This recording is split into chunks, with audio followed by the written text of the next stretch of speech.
We're with Dr. Ross Duffin, the Artistic Director for Quire Cleveland, and we're here to just learn a little bit more about you and the ensemble in preparation for your appearance on the Luther Memorial Concert Series, Quire Cleveland Bachfest 6. So thank you very much for your time today. It's a pleasure to be here. So you have quite a richness in your musical heritage with early music, so go back as far as you want to and tell us a little bit about the early musical experiences that you've had. Well, I think that the largest influence on me in my musical development was my mother. My mother was widowed at a young age, and so really she was the only person in my life as a parent, and she was very involved with music herself. She played the piano pretty well. She was choir director at her church, and so I sang in the children's choir with her. And I also remember that she started collecting LPs. You know, this is not too long after they introduced high fidelity stereo recordings, and the first ones she bought were Bach. And then she bought the New York Pro Musica recordings, several of those. And so I had exposure to early music really from quite a young age. And I grew to love it and see it as distinct from the kind of music that was being done, you know, in schools and in concerts generally. And so by the time I got to college, I was really hooked. I played the recorder really pretty well, and still did a lot of singing, and I liked to do early music. But you know, having had these recordings of early music, New York Pro Musica, also King's College Choir, and the Bird Masses, their recording, just absolutely classic to this day, David Wilcox. I really was drawn to that music, and so by the time I was a junior in college, I was actually directing the Collegium because I had more interest in it than any of the faculty at that time, and that's really how I got into it as a specialization. So you mentioned your mother and her richness of music, introducing you through the LPs and everything. And you also had shared on your biography something about your grandfather and Harold Dark. And so Right. tell us a little bit about that. That's a fascinating story. Right. Well, her father, my grandfather, whom I really I didn't know, he was in England, and I grew up in Canada, so you know, we were thousands of miles away. But she told stories of going with him to hear him sing at St. Michael's Cornhill, which was where Harold Dark was the organist for many, many years, and how what a pleasure it was for her. And she had siblings, but none of them went. It was just her. She went. So that was a special experience for her. And he did that for several years, and then he was also organist, not organist, but rather soloist with Herbert Merle, who is not so well known in North America, but who was head of classical music for the BBC in the early decades of that. He was at St. Thomas Regent Street, which was destroyed by bombs during the war, so nobody knows about that now. But anyway, he was working at a very high level in music making in London, England, and certainly, you know, managed to transmit his love of choral music, especially English choral music, to my mother, and then from my mother to me. So 3 generations of great music making and all the richness that comes from being in that type of family. Yes. So what other people played a significant role in forming that musical fabric that's now part of you? Well, if you talk about early years, I was taking piano lessons as well, and certainly my piano teacher, Jim Cook, who was another Englishman, was important in forming my musical taste and expertise. And then I think really the biggest influence when I was at college was a visiting professor when I was a senior in college. I mentioned that I had been sort of drawn into directing the Collegium, but for my senior year, they hired a one-year person who was visiting and who had just finished at Stanford, which was at that time really the center of early music performance practice. Putnam Aldrich had been there and founded the program. George Houle was there, and George ultimately became the director of the New York Pro Musica. So this person that came was named Timothy Arcette.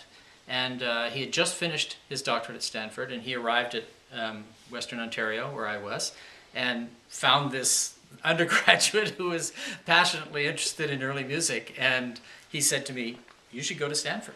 And I was, you know, a naive Canadian. I said, "What is Stanford?"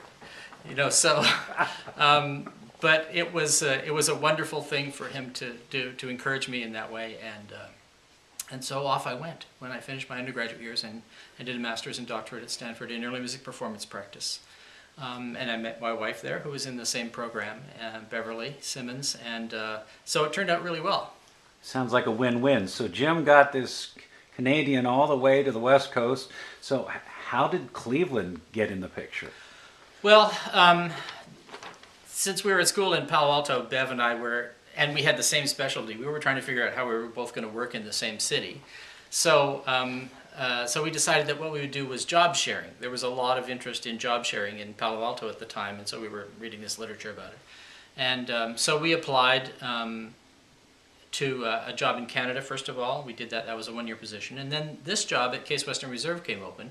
And Case Western already had a graduate program in early music performance practice. It was one of the few in the country. I mean, we had come from the Cadillac program at Stanford, but there were not many programs in the country, and Case Western had one in place already. They had a master's degree that they offered.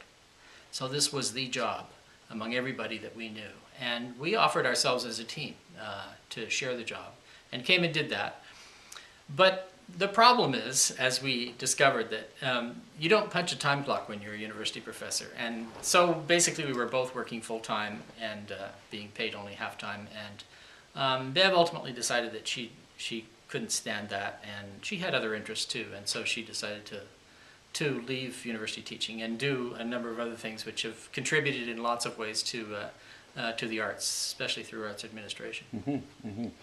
So any particular magical moment that you go, wow, that was amazing that happened in my point in life when I got from Stanford to here and things started to happen? Well, it was very gratifying for me. I had been here only 2 years, and in fact, Bev was just deciding that she was not going to continue, and you know, I thought, okay, now I'm going to do this myself. You know, do I really have what it takes? Are they going to take me seriously just as a single person faculty member? And then I won the Noah Greenberg Award, which is one of the major awards from the American Musicological Society, which is given for work of benefit to both scholars and performers. And it was a tremendous boost to my confidence and to my career, because it was only 3 years old at that time. It had just been established.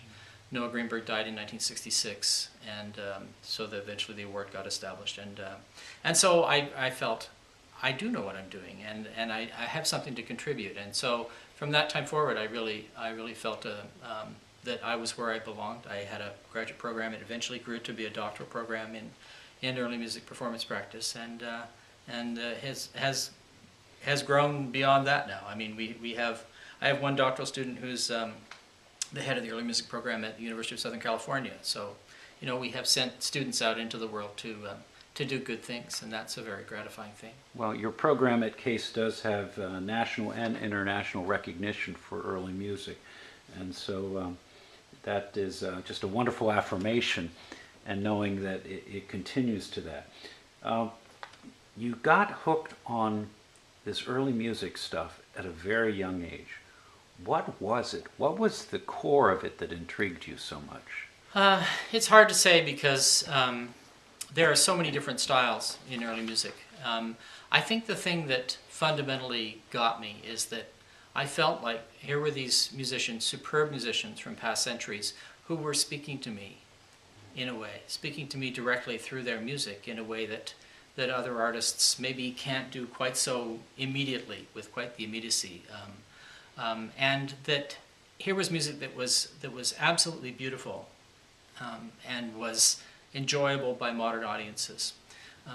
Certainly when I first started studying music in school, that there is the sense that music from earlier centuries is somehow primitive, you know, that they hadn't really figured out how to do, you know, 13th chords or something like that, and therefore it was, you know, not as worthy of our attention. But what I discovered as I learned more and more early music is that these people were very, very smart and very, very talented, and the music they were composing is just beautiful and intellectually sophisticated and musically very accomplished, and that it deserved to be better known. It spoke to me as a musician. and that I wanted to be able to share that with people through my own performance.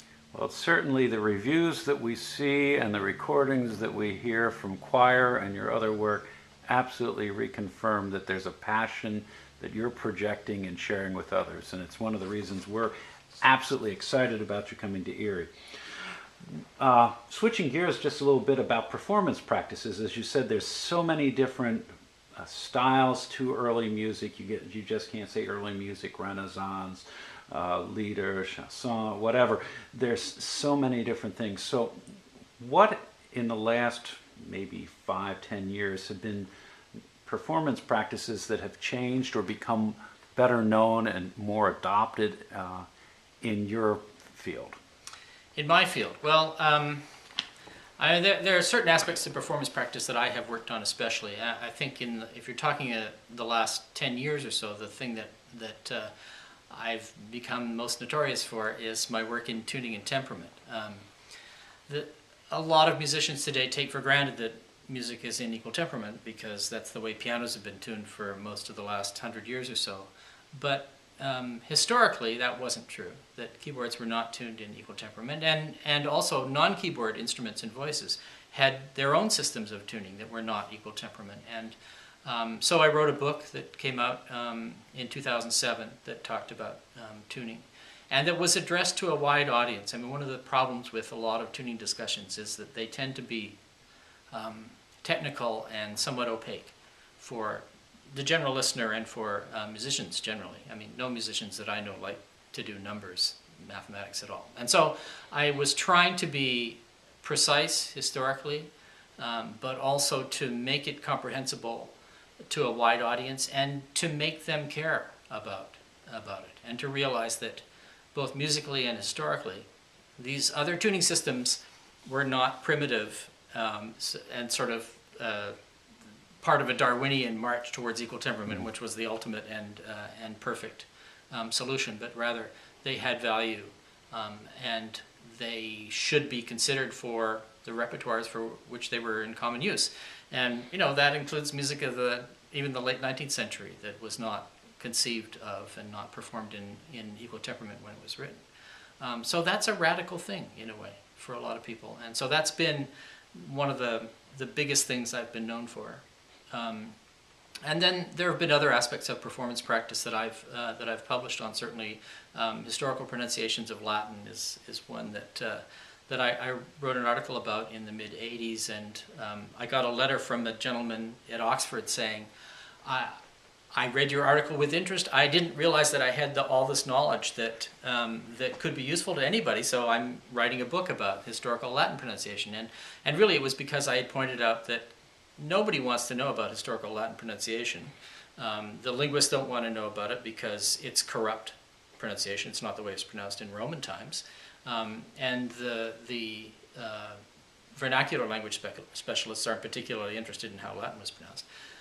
But it's the musicians, it's the singers for whom it's an issue, that it radically changes the sound of a piece when the language that was in the composer's mind when the piece was being set is brought to the performance.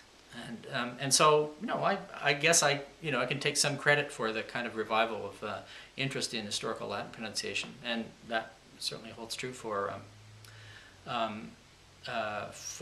much of the early music, especially that Quire does. So two of the things that you've done then both deal with performance practice. They deal with language, as you said, and how that alters the ultimate effect that an ensemble or an individual presents. The other thing being temperament. And I'd like to just explore that a little bit more with you because for most people, even temperament is all that they know. And so if you go and you happen to visit a church that has a mean tone instrument, or in Kernberger 3 or one of these other temperaments that were, as you said, very methodical, well laid out, designed for certain styles, how can you help the average listener walk through that experience without going, it just sounds odd?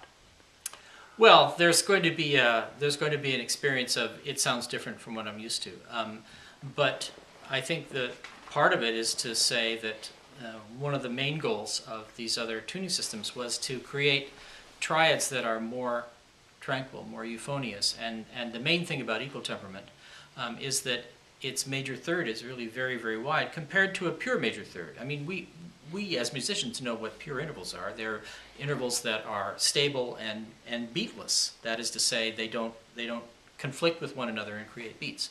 And a major third that is beatless is much narrower than an equal tempered major third. And so many people haven't had the opportunity to hear such an interval and have its purity pointed out to them.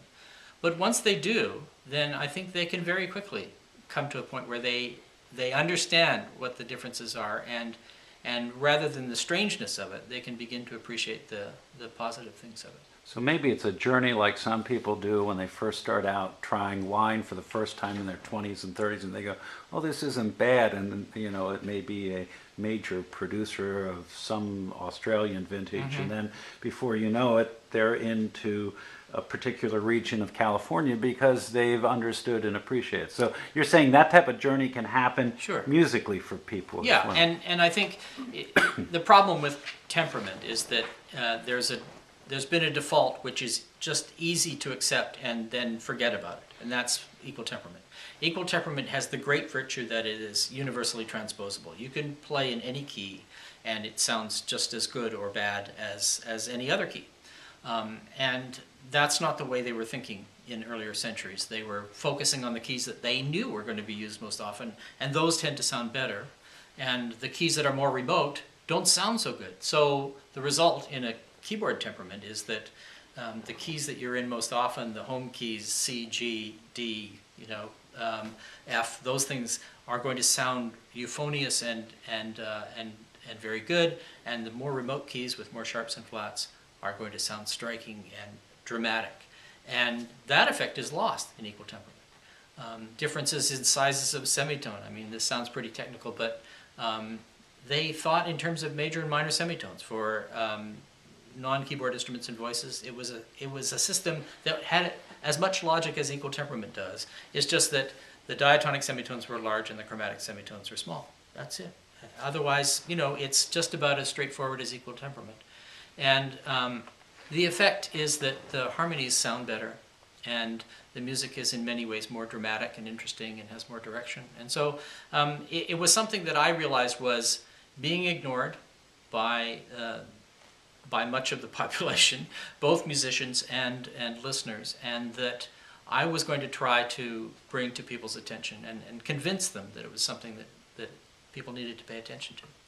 And you mentioned your book. It's available on Amazon, and what's the title of it? It's called How Equal Temperament Ruined Harmony and Why You Should Care. So that might be a good coffee table reading with a good cup of coffee or a shot of brandy or something. Yeah, it makes a great gift.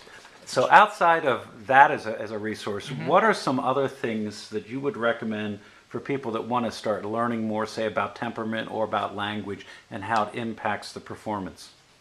Well, I think that for general information about early music, probably the best thing to do is to direct people to Early Music America, which is a national service organization for early music. And there you would be able to get the magazine. You'd find out about performances, you'd find out about recordings, because the individual groups and artists and recording companies will advertise and so on. And then there'll be feature articles about various people. So I think that's probably a good central place to start. Fabulous. So that's great for us. So in terms of your own professional musical career, what's next for you? What are you working on? Well, as a scholar, I'm always doing various projects that not always directly related to my my performance work. I'm finishing an edition of 2 early 17th century music treatises by Thomas Ravenscroft. Ravenscroft is probably best known as the first person to publish the round Three Blind Mice, and he published several other rounds and part songs and so on. And he was best known for, really through the 19th century, for having published harmonizations of all the psalm tunes for the Stern, Holden, Hopkins metrical psalms. But he published a music treatise also, and there was a manuscript music treatise of his as well in the British Library that is not well known at all. So I've done editions of both of those, and tried to find out more about his life in a very murky situation. So that has kept me busy, and that's coming to a close. And then I have various other projects like that I'll be working on. As far as my performance, I'm very happy doing work for Quire. I'm the artistic director of Quire, which means that I get to be involved in choosing the programs and in choosing guest conductors to come in, and so the group benefits tremendously from the opportunity to work with some of these outside people, and I get to learn from them too, and sing with the group sometimes too.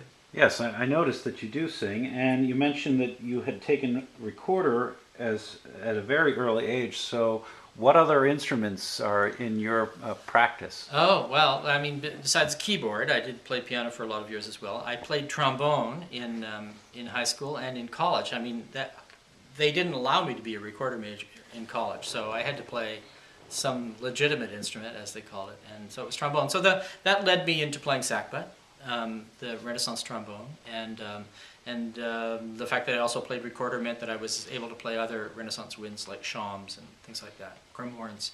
So I was primarily a wind player in my high school and college years, but I always did a lot of singing. I mentioned having started in my mother's children's choir and continued to sing. And that has really emerged as the primary thing. Both Beverly and myself were founding members of Apollo's Fire. We were in the original chorus for their 1992 debut of the Mozart Requiem. And we've continued to sing with that group all along. And so I sing with Quire when I can. I certainly expected to be singing with the group when we founded it in 2008, so I'll continue to do so whenever we have guest conductors. But I enjoy the conducting too. I mean, it's wonderful. It's like having a living, breathing instrument, that you're playing. And with any instrument, whether it be the sackbut, recorder, ensemble, or everything, there's so much music to pick from. So if you were able to pick a moment in time to go back to, is there any one composer that you would say, I'd really like to have a cup of coffee with you and pick your brain? I don't know about coffee, but I have always been especially fond of the music of Guillaume Dufay, who was an early 15th century. Well, he died in 1474, but composer at the end of the Middle Ages, beginning of the Renaissance. He was the person who composed the piece for the dedication of the dome of the Cathedral of Florence.